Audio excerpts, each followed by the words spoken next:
Anche Genova è stata coinvolta nell'operazione su vasta scala della Polizia di Stato, coordinata dal Servizio Centrale Operativo, per contrastare la criminalità organizzata cinese in Italia. Nel territorio genovese sono stati controllati 52 esercizi pubblici gestiti da cittadini cinesi, nello specifico centri massaggi, negozi e attività di ristorazione, identificando titolari, dipendenti e avventori. In un centro massaggi sono stati raccolti alcuni spunti per avviare un'indagine di accertamento relativa allo sfruttamento della prostituzione. Sono state emesse misure cautelari per 3 cittadini cinesi ritenuti responsabili di favoreggiamento e sfruttamento della prostituzione all'interno di un altro locale adibito a centro massaggi. Inoltre, i controlli nelle aree urbane hanno permesso di rintracciare 2 soggetti destinatari rispettivamente di ordinanza di custodia cautelare in carcere per rapina aggravata e di decreto di fermo per furto con strappo.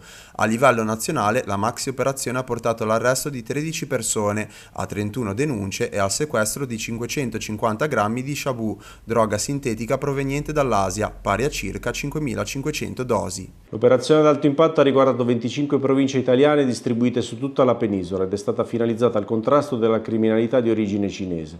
Sono stati svolti controlli sul territorio nei confronti di oltre 1.900 persone, molte delle quali trovate in condizioni di clandestinità. 31 sono stati deferimenti all'autorità giudiziaria e 13 gli arresti. Tra i reati contestati sono da segnalare quelli in materia di traffico di sostanze stupefacenti, immigrazione clandestina e sfruttamento della prostituzione.